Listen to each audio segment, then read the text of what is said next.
We're here with Vee, Parish. We met last week, first time. Yep. And you have an amazing story. We talked a little bit, and I wanted to invite you on this platform to share your story and inspire, women and women that are going through certain adversity that they need a little bit push to go forward.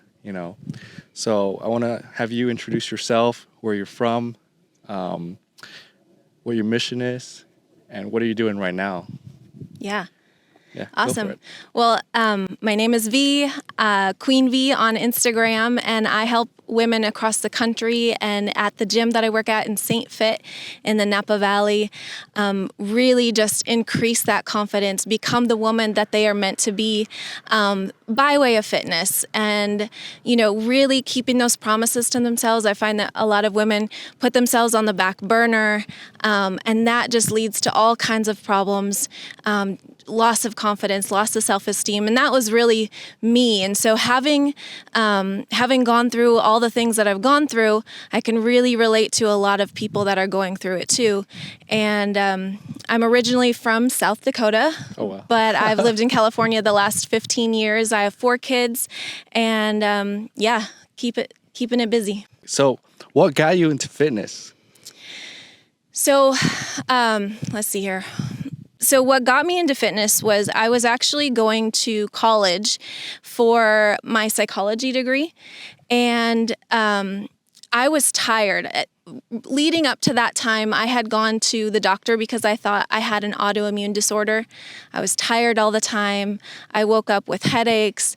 My body ached, and I was just generally unhappy. So I went to the doctor, and they did all kinds of blood work. It came back and they said I was totally fine. Mm-hmm. And the doctor sort of tongue-in-cheek, asked me a bunch of questions, found out I have 4 kids. I was homeschooling them at the time too. So I was really just, doing everything for everyone else. And so he tongue-in-cheek wrote me this prescription for a vacation. And I tell people I didn't need a vacation. I needed regular, everyday self-care. I wasn't taking care of myself. I didn't have an environment that allowed me to take care of myself either. So it made it even harder. I struggled to find my voice. And so I went to college. I started working on my degree. And on a whim, I took a PE class. It was the first time I'd ever worked out really before, but I fell in love with it. I was like, oh, man, I feel better. Like I'm actually physically feeling better. And then I joined a gym. I joined the gym that I work at right now. And I took some personal training sessions. I learned how to lift, which I swear saved my life. Wow. And made me I took off from there. Wow.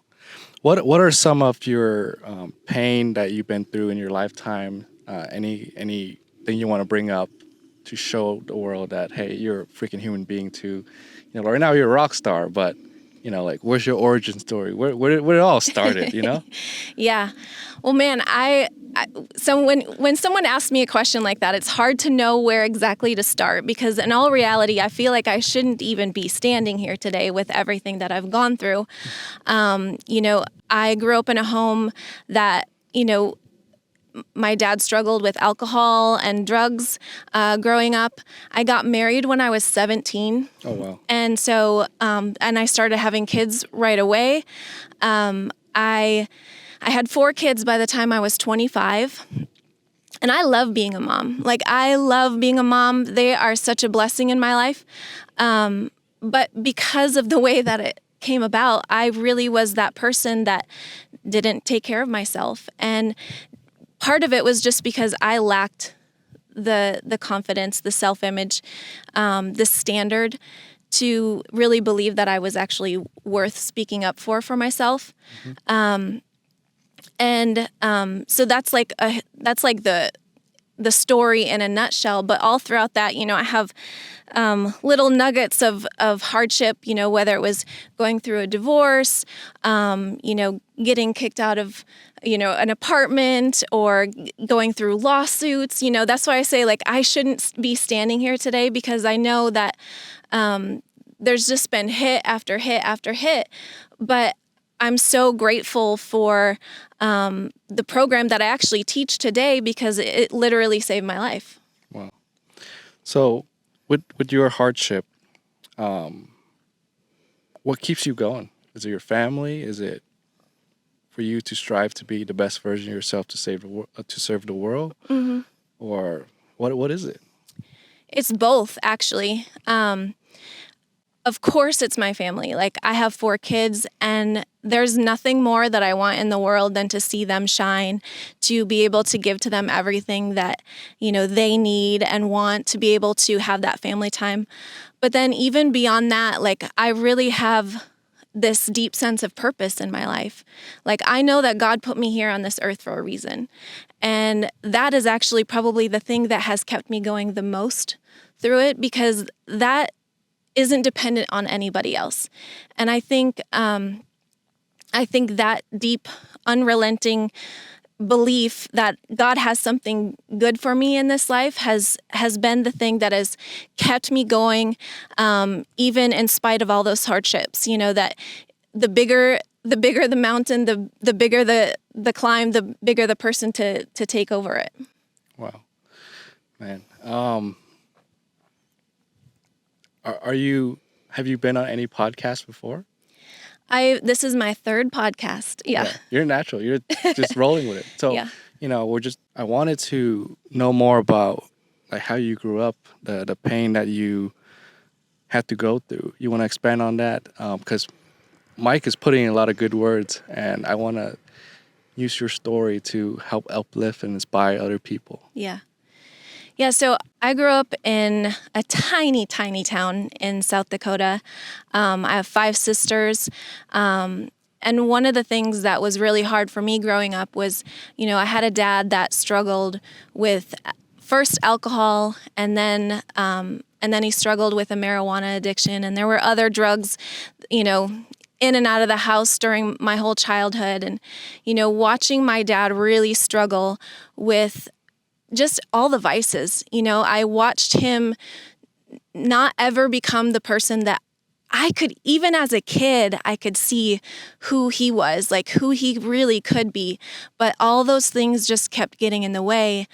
And they kept getting in the way of the relationships that we had with him as kids. And, I was telling somebody the other day that all of us girls, we wanted him to stop smoking. But we almost liked him better when he smoked, because when he stopped smoking, he would often go to the drink. And when he would drink, he was angry. He got into fights. And so it was almost better when he was smoking. And he would take, old soda cans, and he would turn them into the bongs and, invite all his friends over, and they'd pass it around. And that was how I grew up. Like, I grew up every morning, smelling weed in the house, and I didn't want to have friends over. And so there was a lot of shame for me growing up, where I tried to keep everybody at sort of a distance, not let them in too much, because I didn't want them to know what was going on behind closed doors, even though in all reality, probably most people knew anyway. Wow. I love that you're so brave to share that vulnerable moment with us here. But another hardship that Mike mentioned, like the divorce part, Mm-hmm. the pivotal point of your life, like what part of your life when you're like, man, I'm just sick of this, like this is my fucking turning point, like what was that point? Yeah. Well, divorce sucks, like in all reality. Like, divorce is awful. Anybody who's been through it would probably tell you the same. All this ridiculousness about conscious uncoupling, like, I think it's a load of crap. But, so anybody who's been through a divorce, and especially when you have kids that are the innocent victims of the whole thing, like, it makes it even harder. And I was married for 20 years. Wow. And the thing about that is, when you've been married for 20 years, like, that was my whole life. I got married when I was 17 and divorced when I was 37. And so it wasn't something that I took lightly. It wasn't something that I wanted to do. But after years and years and years of marriage counseling and, just constantly going through the same toxic cycles, realizing that this relationship was never going to change. I spent 20 years waiting for something to change, and in the whole thing, I really can honestly say I did my best to grow as a person, and I believe that I did. And was I perfect? Heck no. Like, definitely not perfect. But I did grow in spite of the situation. And so when I got to the point where it was just the same toxic behavior over and over again, and there was a moment that happened that I realized, because there was something that my ex did that, like, it was very well communicated. We had talked about it in therapy, and he did it again. And I realized in that moment, like, dang, like, this is never going to change, is it? Like, it's never going to change. And so in that moment, it was a really crossroads kind of moment for me. And I asked myself the question, can I live in a relationship like this where I know it's not going to change, where I know that for the next 30, 40 years of my life, it's going to be the same sort of thing over and over and over again. And for months, actually, I struggled with that question because I didn't want to get a divorce. Like, I got married when I was 17. Like, I had the whole fairy tale idea in my mind of what it was supposed to be like. And I had 4 kids, and, I had this picture in my mind of, like, growing old with a person. And so, like, it wasn't something that, like, just like, oh, I moved on. I remember, it was such a weird feeling sitting at the dinner table, knowing I was the only one who knew that was the last time we were all going to have dinner together as a family, because I knew I was going to tell my spouse the next day that I was done. And so having that feeling of, like, this is it, and then feeling so selfish for not letting everybody else know that was the last dinner we were going to have, but knowing that I couldn't because of the situation and different circumstances that were going on. But I knew that I could not be okay as a human being and continue down in this marriage any longer. So I had to make that change, and it was still to this day the hardest decision I've ever made. Wow. Damn, that's powerful, man. That's deep. Wow. I felt that. It's chills. It's crazy. So for 20 years, that's a long time. It's a long time. Yeah. You endure a lot of pain through that 20 years. For other women that are in the same situation that you are, or you were before, like, what advice would you give them? What's one thing you would give them to give them the strength if they need to leave a relationship or keep going with what they have? Mm-hmm. I would say to anybody, male or female, like, be your own person and really work on yourself. Like, all of those things that you are struggling with, whether it's a vice or something on a more emotional level or some sort of temperament issue, work on those things. Become a person that you would want to be with. And hopefully the other person that you're with is going to be doing the same thing. Like, in an ideal situation, even if you're here and you start growing, your person is going to start seeing that, and they're going to want that, and they're going to grow with you too. That doesn't always happen.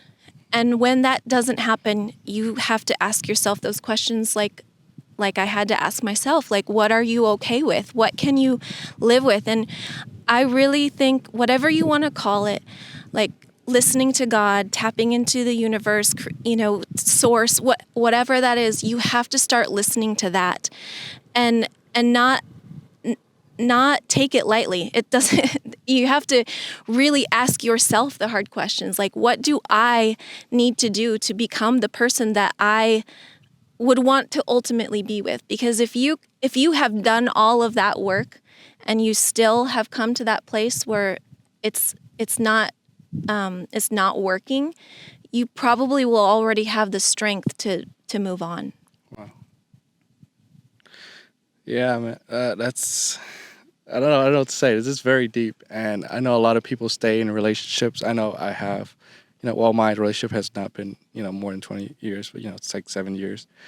But there was a lot of pain that I had to hold back, and just one day you just have the courage to just rip the Band-Aid off and be your own person, and it's definitely hard for a lot of people, and they're gonna find a lot of inspiration in what you just said to help them move forward, because a lot of people, I would say, die in a relationship.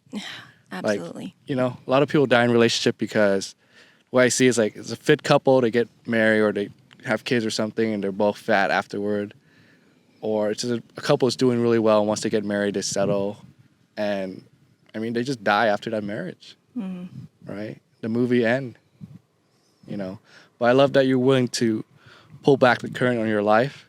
You pull back the fairy tale and to tell people the truth and reality, while it's not the most beautiful thing, is what they needed to hear. On the next part, you mentioned that you wanted to share something significant and different with you. I want you to share that. Yeah. I want to listen to that. So when I was 13, my mom noticed there was something about me. It was summertime. I was wearing shorts, and she's like, "Virginia, like, what's wrong with your leg?" And I was like, "I don't know." And she noticed that my right thigh was a lot larger than my left thigh, and it sort of like happened in this snowball thing where all of a sudden, like, my calf was swelling, and then my ankle was swelling, and so I went to the doctor, and they had no idea what was wrong with me. And I went to specialist after specialist, and this is when I'm 13, like going through the most awkward time in your life, especially for girls with your body image. And so we went to the Mayo Clinic in Rochester, Minnesota, and after a while we figured out that I have what's called lymphedema. And it basically means that the lymph nodes on my right leg don't work properly, and they don't pump out the lymph fluid. And so because of that, I have extra swelling all the time. And there's no cure. There's only management that you can do with it, compression garments and massage and different things like that. There's like a bunch of little things that you can do to help so that it doesn't get too bad. But I've been living with this since I was 13, and as it is what it is. From your point of view, there's a lot of girls and female or women that goes through stages of body dysmorphia. And, with that condition, you conquer a lot. Yeah. You have to start, I would say, below the bottom and to build yourself up. Yeah. Like, what advice would you give them, some value to face that issue? Because a lot of women right now, especially with social media and all this glamour content, they're feeling bad about themselves, and they don't have that advice that you could potentially help them with. Can you expand on that? Yeah. So for me, with how I felt about my body, like, it was a struggle for a good while. But one thing that I did that I think was really good was I kind of ignored it. I kind of just pretended like I was normal, like everybody else. Like when I was 13 and they first were learning about lymphedema, because it's fairly rare and they don't really know a lot about it, especially back then. They told me, like, don't do sports, don't do a lot of exercise, don't do this. But I ignored it. I still played softball. I did the things that I wanted to do. Like, I was just like, screw that. I ran barefoot, which is a huge no-no. Like, if you have lymphedema, if anybody is listening and knows anything about it, like, you're not supposed to go swimming in lakes because you're at higher risk for infection if something does happen. So, I just did it anyway because I wanted to. And what helped me a lot was, especially when I started working out and I started working on myself, and I was like, okay, well, sure, I have lymphedema, and sure, that's something that I can't really change. I can change all these other things about it. I can lose the the mom belly that I had for years. I can grow the muscles that I want to grow. I can do all these things. And then aside from that, just lifting and working out, like being proud of the body that I have because of what it can do, not just how it looks, was something else that was a huge help in how I saw myself as a person. Like, not just how does my body look, like what are the things that I can do with it? Like, I can deadlift 325 pounds. Ain't nobody can take that away from me. Like, you know, some girls, some guys, they might look at me and they're like, oh, she's not that good looking. That's fine, but I can deadlift 325 pounds. Like, can you do that? You know, like, nobody can take away what you do with your own body. And so having something other than like, this is how I look and, my value, because guess what? As you get older, it changes. Like, I'm not a 22-year-old anymore. I'm 41. And so, even though I'm like happy with how my body is looking when I'm 41, like, I know that, like, someday I'll be 51 and someday I'll be 61. And like, that's how it's supposed to be.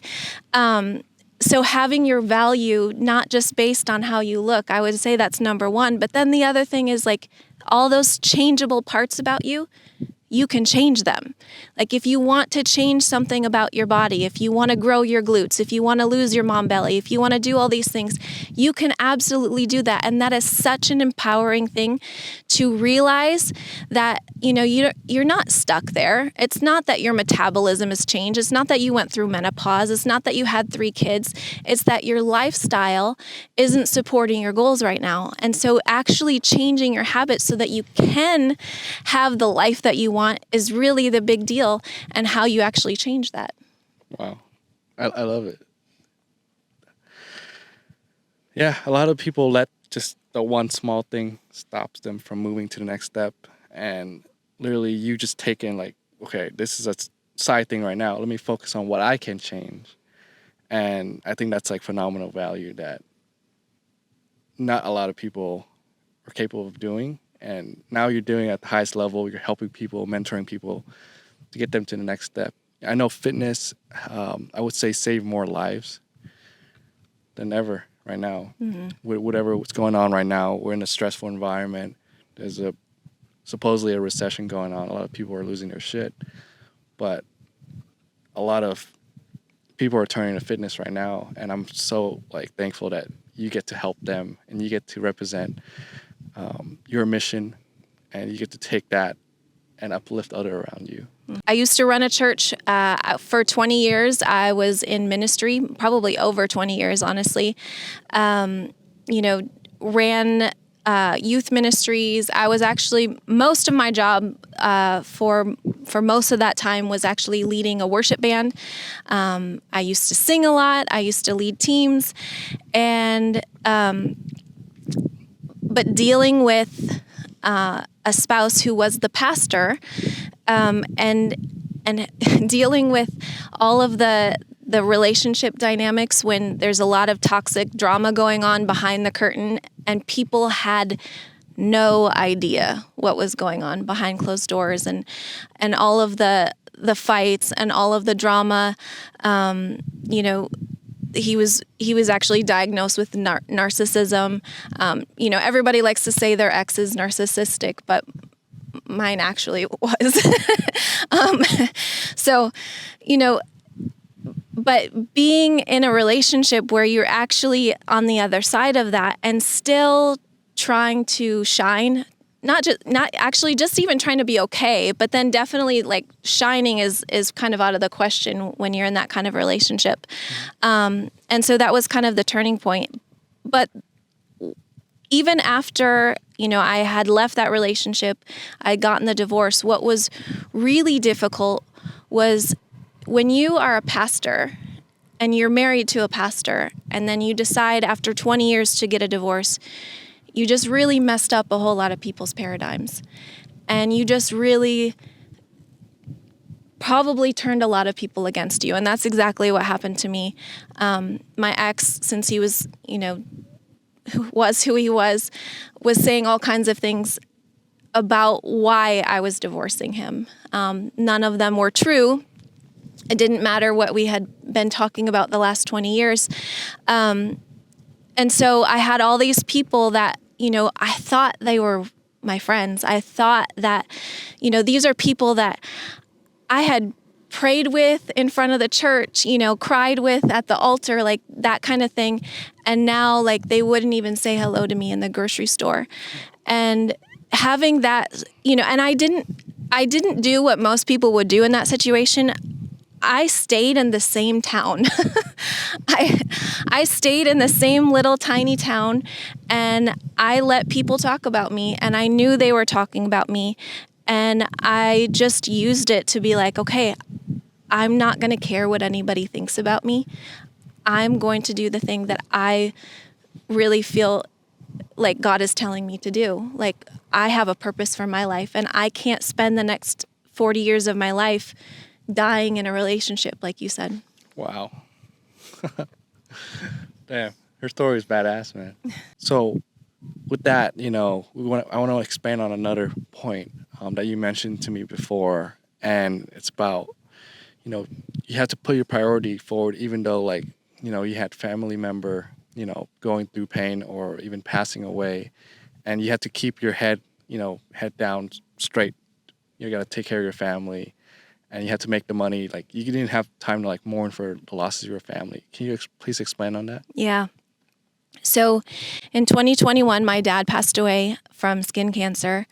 And, even through that whole time, I still stuck with everything in my program. Like, I still worked out. I tell people, like, I didn't cancel a session. I mean, I obviously went home to visit, but as far as like when I was there and giving my best to my job and my clients, because I knew that, I still have value to bring, and I can set my feelings aside for a second to help someone for an hour.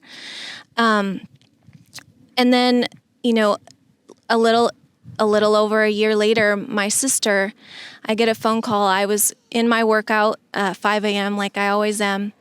And I get a phone call from my sister, Jenny, and my oldest sister was in the hospital, and she'd been in the hospital for a while. And so the fact that my phone was ringing at 6 a.m., I knew that probably wasn't a good thing. And so I went and I took the phone call in the break room in this little closet that's behind the front desk at the gym. And it's my sister, Jenny, and she's just sobbing on the phone. And she's like, Virginia, she's like, she passed away. And my sister, my oldest sister, she's kind of the glue out of all of us, the leader of the pack, so to speak. And so, we're all just devastated. We watched her struggle with her disease for just months. It happened so fast, and I'm literally just crying in the break room and like just at a loss, that I lost my sister. Like, she's only in her 50s, and I'm like wiping the tears, and I have a client coming in like 10 minutes. Oh. And I was talking to Mike, my boss, and he was like, "V, what do you want to do? Like, like anything's fine. Like, what do you want to do?" And I'm like, "No, I got to take this client. Like, I got this session," because at the very same time that, this was going on, I was also getting kicked out of my apartment. My landlord decided to not renew my lease.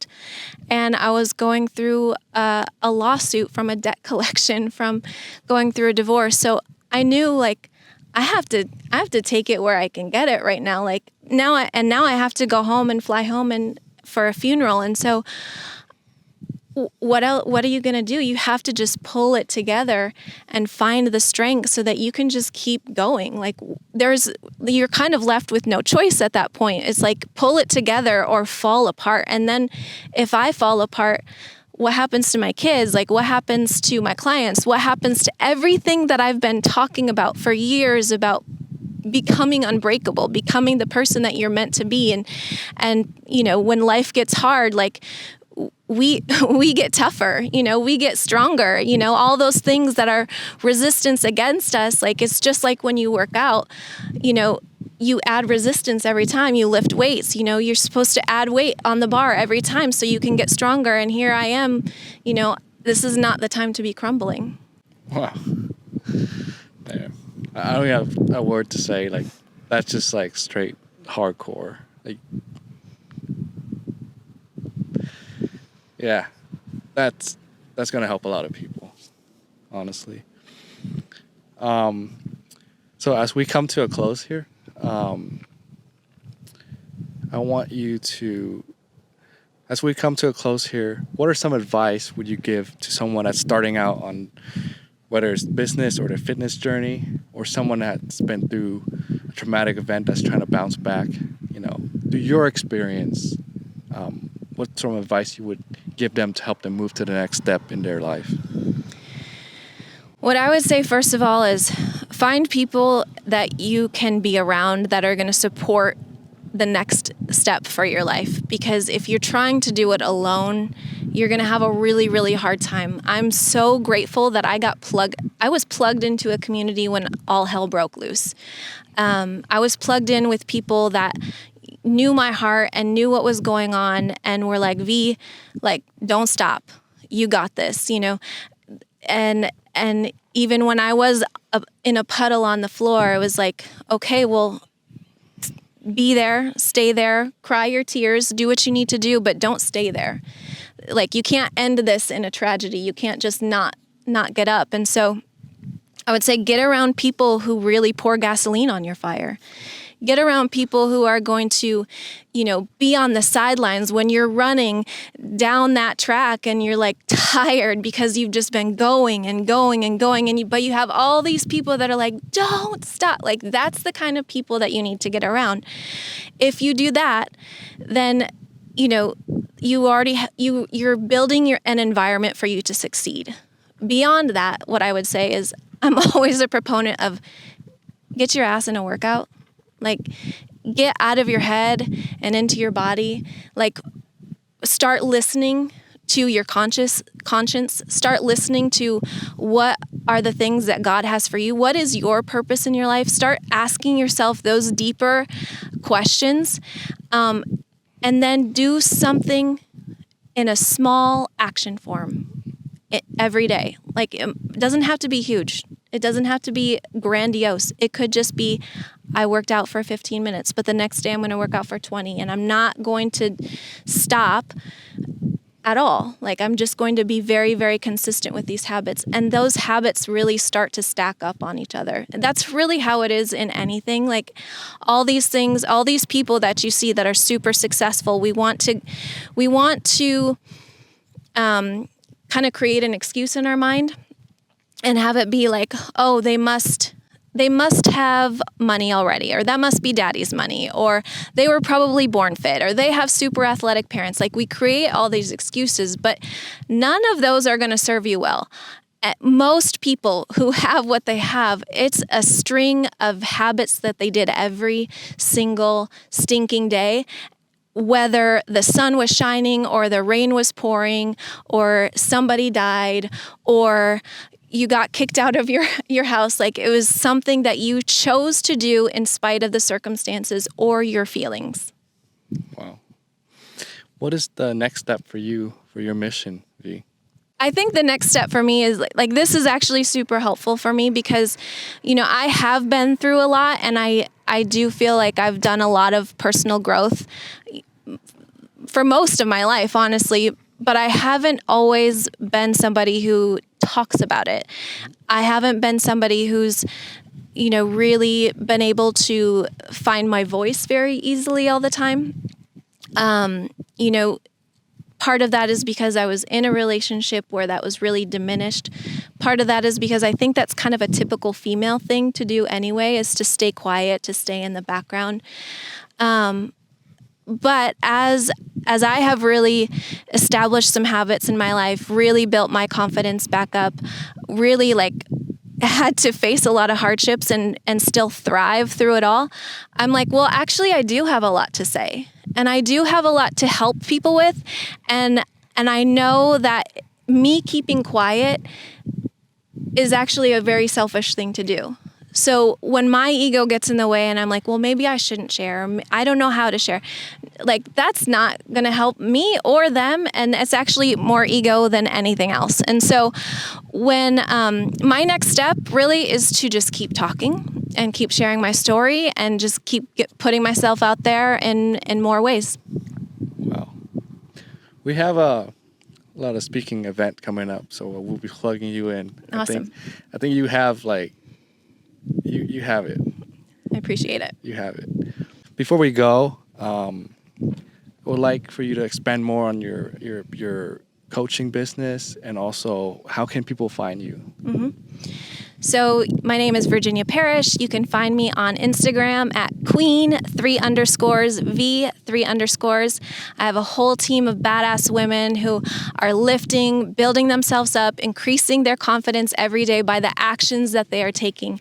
And the cool thing is that it's not just a bunch of women apart from themselves. We're not competing with each other. We're helping each other. We're building each other up. Instead of competing against each other, we're helping each other. And so that's where you can find me. My program is about fitness, nutrition, and mindset, really making it part of your lifestyle, because you're absolutely worth your own time. And with that, we conclude this podcast. Amazing. Thank you.